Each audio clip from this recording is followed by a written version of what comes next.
161 reels is what looks like this. And this is funny because it's 3 years. And it looks like a lot, but 161 reels is not a lot. It's not a lot of reels in 3 years. You can see 161 YouTube videos. So I don't know, it's funny that it's aligned, right? 161, 161. There you go.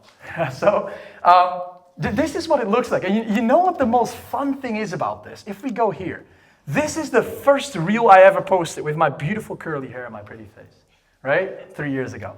And you see the way it evolves from the first one to developing it to next. You see just the brand growing, right? And the only reason you see this is, and the only reason everybody is smiling right now is because what I show it visually, so you start to imagine it, right? This is why that verbal and visually makes sense. Imagine I would do the same now. I posted 161 reels, and I post 160. It hits way different than doing this, right? You see the point and the importance of it? So talking back to this point, you see how everything that I did constantly elevated into the next chapter. And the most important thing is, the way you think and the things that you do and the way you do things in business matters based on the person that you are and the way you develop yourself. So the more you develop yourself, the more your brand will change in I wouldn't say the right or the wrong direction, but in a different direction. So you have to understand the things that you believe and the things that you share and the things that you do will result into this outcome. Right? That's super important. So if you decide to develop yourself in certain ways, you decide to change certain things, you'll instantly develop your brand that way. It's like you are your brand is you. There's nothing more to it. Why do people call it a personal brand? They call it a personal brand because it's the person. Nick Setting, why can I copy you? Yes, because it's not you. It doesn't work. So be unique in the way you do things because this is the thing, like ultimately at the end of the day, everybody has their own strengths, and everybody thinks that there are other people better than they are. But the problem with the people that haven't got a defined personal brand is they haven't figured out who they truly are and what their strengths and benefits are. Because when you figure it out, you will be easily able to post it, and people will love you for the story because it feels authentic.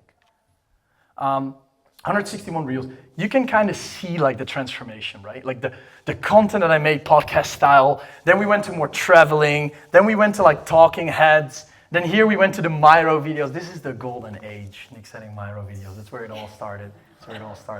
And then we went to like actual podcast style. Who saw my, what is this? I want to use this. I want to use this thing whole time. Where is it? Oh, it doesn't work, laser.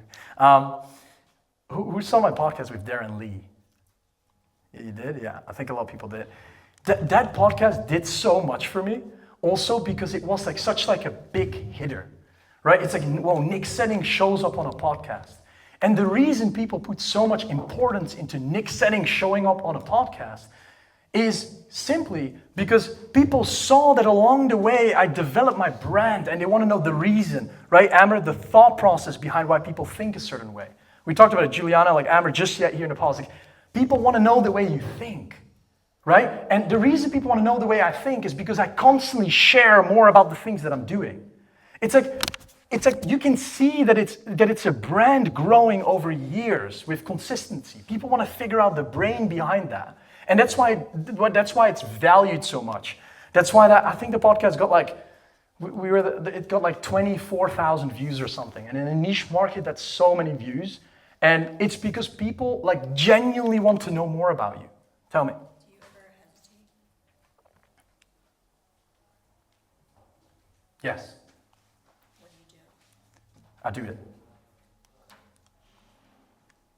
Yeah. Because the only way to figure out if you're right or wrong is by doing it. And it doesn't matter if you're wrong. It's like if I hesitate and I feel like I could have done things better or wrong or right, it's like the only way I figure out is by doing it. Because it talked about it, even just coming back, we talked about it today, it's like the biggest thing is like the pain of regret, right? Imagine I wouldn't have done it and it would have worked. It's like, fuck, it's like that's the worst thing that could have happened. So 161 reels, but the same with the YouTube videos, right? Like you see the progress slowly into developing it into a next journey.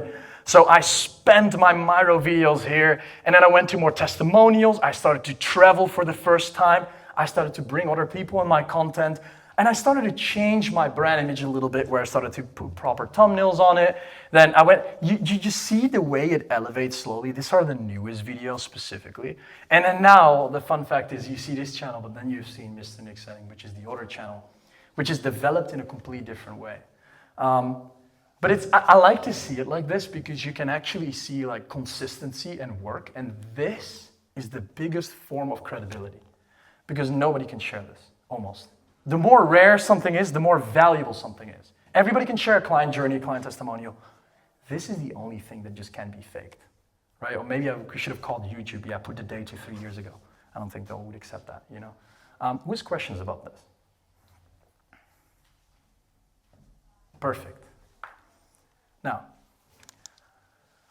$5.2 million in profit, that's not volume, that's 3.5 years of compounding results in consistent work, right? Forbes, month one, 5K average, 200K average, depending on like the view count and the importance we put to each format and each topic.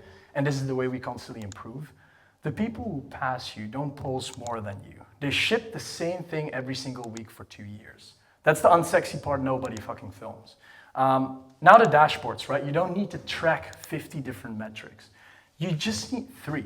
So the drop-off rate, the opt-in rate, and the save rate. The reason why these specifically are very important is drop-off rate, we already talked about that. Opt-in rate, it shows the importance of the people that actually care about the things you're talking about, right? Opt-in, like how good is the visual and the landing page or anything that you presented? And how bad do people want it? So it's not like, okay, cool, the more opt-ins we got, the better it works and the more money we make. Yes, we do. But the most important thing is, and the thing that actually matters, is there interest in the topic? Is there interest to the topic? So for example, my brand game plan, right? I knew that it was gonna work out because I knew that that was one of the main things people wanted to know more about. But opt-ins tell you, yes, I wanna know more about this or I don't. And when people wanna know more about something, you can create a universe about that topic. You can make a YouTube video about it. You can do anything you want and you like with it. 3 numbers, that's the whole dashboard. If you can show me these 3 numbers, most likely you don't have a system, and that's the reason why you're constantly struggling into figuring out new things.